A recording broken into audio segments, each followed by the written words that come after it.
아주 먼 나 하늘에서는 당신을 향한 계획 있었죠.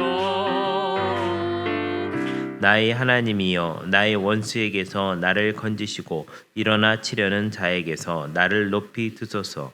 나의 하나님이여, 나의 원수에게서 나를 건지시고 일어나 치려는 자에게서 나를 높이 드소서. 나의 하나님이여, 나의 원수에게서 나를 건지시고 일어나 치려는 자에게서 나를 높이 드소서. 시편 59편 1절 말씀. 아멘. 오늘은 나의 요새이신 하나님이라는 제목으로 말씀을 전하고 은혜를 나누고자 합니다. 요 몇 편 이렇게 쭉 진행되는 거, 최근에 이제 계속 읽었던 시편들은 다윗의 믹담시, 인도자를 따라 알다스에세 맞춘 노래, 이런 얘기가 나와 있고요. 사울이 사람을 보내어 다윗을 죽이려고 그 집을 지킨 때에 오늘은 이렇게 나와 있죠. 그러니까 이 다윗은요, 어떤 위기 상황이 계속 있다 이겁니다. 여러분도 위기 상황이 있을 때가 있죠. 그렇죠? 위기다. 이걸 어떻게 이겨나갈까 하는 고민을 가질 때가 있어요. 근데 상대방이 내가 충분히 이길 수 있는 사람이에요. 그럼 그게 위기입니까? 아닙니까? 아니죠. 저 정도는 내가 이길 수가 있다. 이렇게 생각할 수가 있죠. 근데 나를 괴롭히는 상대가 대통령이야. 여기 사울이잖아요. 지금 괴롭히는 상대가 사울이죠. 이민 가야 돼요. 어디로 이민 갈까요? 좀 만만한 데로 가야 되겠죠. 저쪽 어디 다른데. 예. 그러니까 이게 이런 상황이라는 거예요. 그러니까 다윗은 굉장히 힘들었다. 그러니까는 이게 중심가에서 못 살고 어디 가서 살고 있습니까? 저기 가가지고 아둘람 이런 데 가가지고 살고 있죠. 굴 속에 숨어 살거나 아니면 어디 사람들이 잘 찾지 않는 광야 같은 데 가서 살게 된다라는 거예요. 자, 이스라엘의 성지순례를 갔다 오신 분? 없네. 네. 이스라엘에 가면은 요 다윗이 숨었던 곳이 어디냐? 이런 데를 알려줍니다. 그리고 이렇게 뾰족뾰족하게 이제 봉우리들이 올라와 있는 곳이에요. 그러면 이렇게 많이 보여요. 맞은편 봉우리가.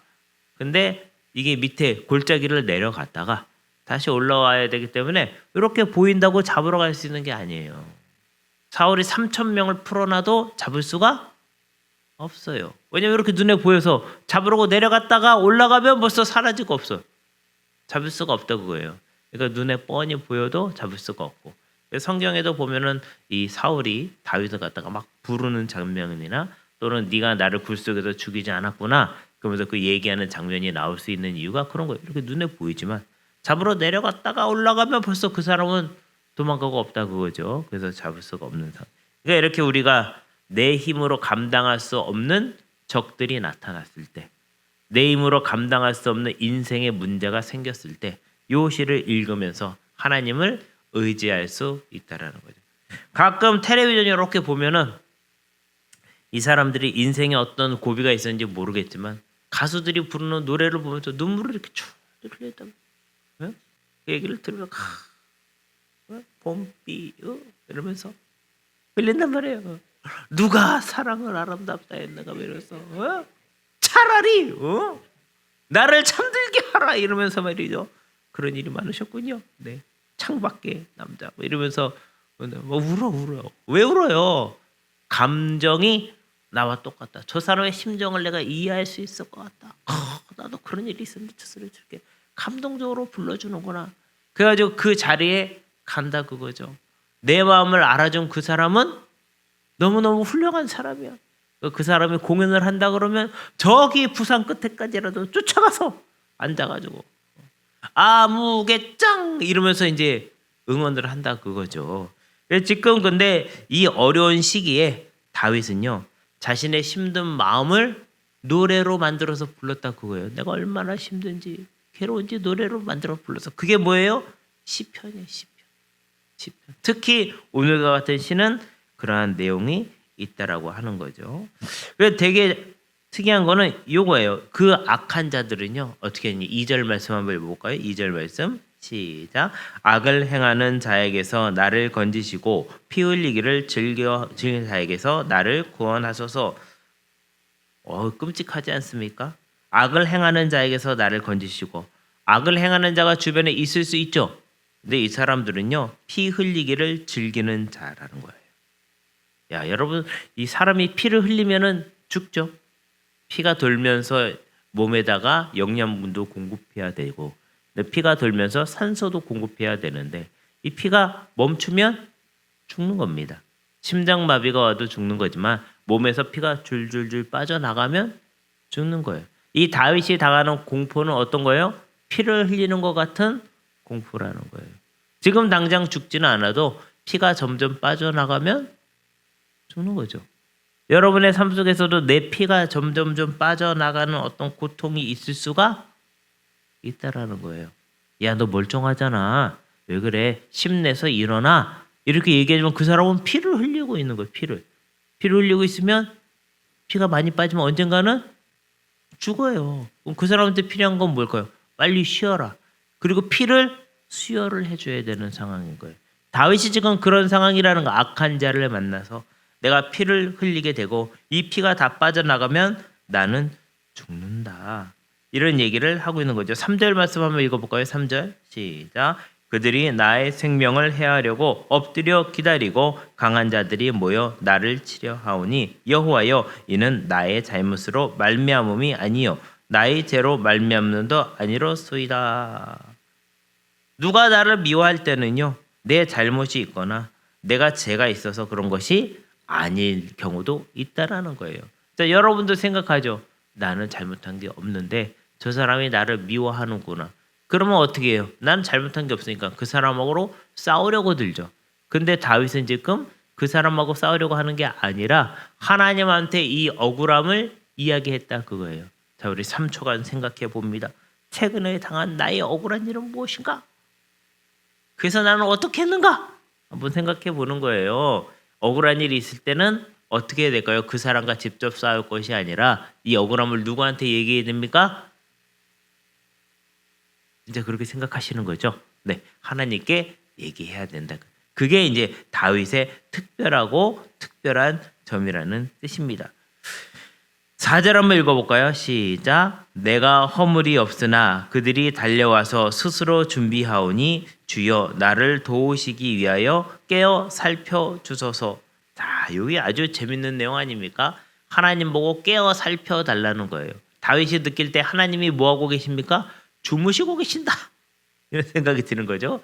그래서 깨어서 나를 살펴달라라고 얘기하는 거예요. 그러니까 다윗은 자신의 마음에 이게 빨리 해결돼야 된다라는 생각을 가졌을 때조차도 하나님을 신뢰하겠다라는 거죠. 예전에 제 친구 있었는데 용식이, 내 친구 용식이 집이 바로 학교 교문 앞이에요. 품은 바로 앞이야. 걸어서 한 1분 걸리는 그 고물상에 있는데 거기가 용식이네 집이에요. 근데 용식이네 엄마가 젊은 시절부터 한쪽 다리를 져세요. 다치셔가지고. 근데 이제 이 친구가 어느 날 우리 교회 나왔어. 용식이가 엄마랑 같이. 왜 그러냐면은 교회 가면은 안수 받으면 다리가 낫는다 이런 얘기를 들은 거예요. 근데 갑자기 용식이가 한 몇 번 나오더니 엄마 아빠랑 나오더니 안 나와요. 그래서 내가 이렇게 지나가다 용식이를 만났어. 왜냐면 학교 후문 앞에가 걔네 집이니까 고물상이니까 못 만날 수가 없죠. 그래서 용식아 요즘에 교회 안 나오냐. 용식이가 하는 말이 야 교회 나갔는데 우리 엄마 다리가 안 고쳐져. 그래서 내일부터 부처님한테 가보려고. 자, 여러분 우리가 이 시간의 시험을 견딜 수 있어야 됩니다. 시간의 시험을 이길 수가 있어야 돼요. 누군가를 만났는데 그 사람이 굉장히 슬퍼서 막 울고 있어요. 그럼 어떻게 될까요? 막 촉새처럼 계속 떠들어야 될까요? 그때는 조용히 같이 울어주는 게 할 일이. 그렇죠? 그런 것처럼 하나님이 우리를 물끄러미 바라보실 때는 그 물끄러미 바라보시는 것을 느끼면서 같이 그 시간을 견뎌낼 수 있어야 돼요. 우리가 동고동락한다고 그러잖아요. 어려운 시기를 같이 이겨낸 사람이 즐거움도 같이 나눌 수가 있는 거예요. 예, 그렇게 어려움을 이겨내는 사람들을 우리는 두 글자로 뭐라고 부릅니까? 부부라고 부르는 겁니다. 아, 부부가 그런 뜻이었구나. 어려움도 같이 이겨내고 그래서 즐거움도 같이 갖는구나. 그래서 세상에서 가장 가까운 관계는 부부 관계죠. 이 부부 관계를 제대로 잘 해내지 못한 사람은 어느 누구와도 관계를 제대로 해내기가 힘들다라는 거예요. 또 그렇다고 목사님 그러면 저는 어떡합니까? 저는 솔로요. 혼자 지내요. 어떡해요? 그러면 이럴 수도 있죠. 근데 혼자 지내도 할 수 있습니다. 다른 사람과의 관계, 특별히 하나님과의 관계에서 참고 견딜 수 있는 사람, 제대로 살고 있는 거예요. 여러분 어려울 때 어떻게 하라고요? 하나님께 말씀드리고 그 사람과 싸우지 말고 하나님이 응답을 주실 때까지 기다릴 수 있어야 된다. 심지어 하나님 깨어 살펴주소서라고 얘기할 수 있는 사람이 될 수 있다라는 거예요. 결국은 이 다윗은요. 자신의 개인에게 일어났던 어떤 일들을 사람들이 들을 수 있도록 시편으로 남겼어요. 여기 보면 뭐라고 나와 있어요? 인도자를 따라. 이렇게. 이 얘기는 뭐예요? 다윗의 아픔의 사연을 혼자 갖고 있는 게 아니라 전체적으로 사람들과 함께 불렀다는 거예요. 여기 보면 뭐라고 그랬어요?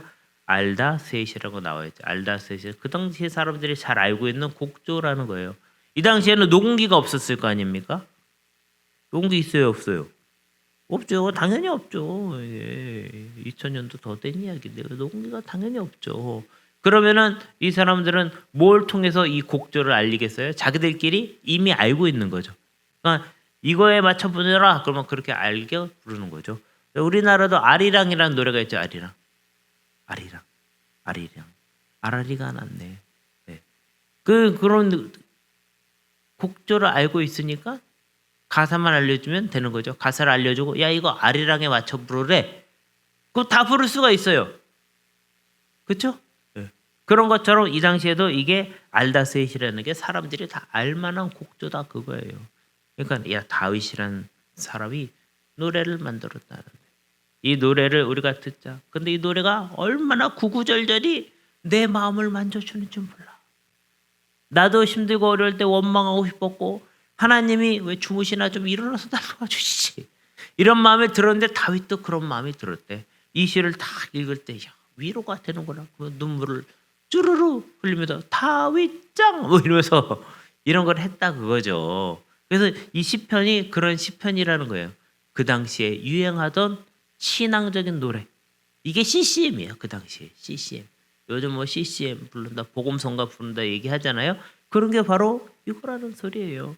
여러분 하나님이 우리의 마음을 알고 다윗에게 이렇게 또 시를 짓게 하셨고 이 시가 시간을 넘어서 우리에게까지도 들리게 되고 우리도 이 시를 읽을 때 하나님이 주시는 위로를 얻게 될 줄로 믿습니다. 그래서 결국 17절에 뭐라고 얘기해? 17절 한번 읽고 오늘 설교를 마치겠습니다. 17절 시작. 나의 힘이시여 내가 주께 찬송하오리니 하나님은 나의 요새이시며 나를 긍휼히 여기시는 하나님이심이니이다. 아멘. 인생의 모든 문제는 하나님이 나를 긍휼히 여기시는 걸로 끝나는 거예요. 다 해결이 됩니다. 원수를 없애는 일로 해결되는 게 아니고 원수에게 복수하시는 일로 해결되는 것도 아니고 하나님이 나를 긍휼히 여겨서 나에게 관심을 가져주시면 그것이 찬송이 되고 그것이 요새가 되는 줄로 믿습니다.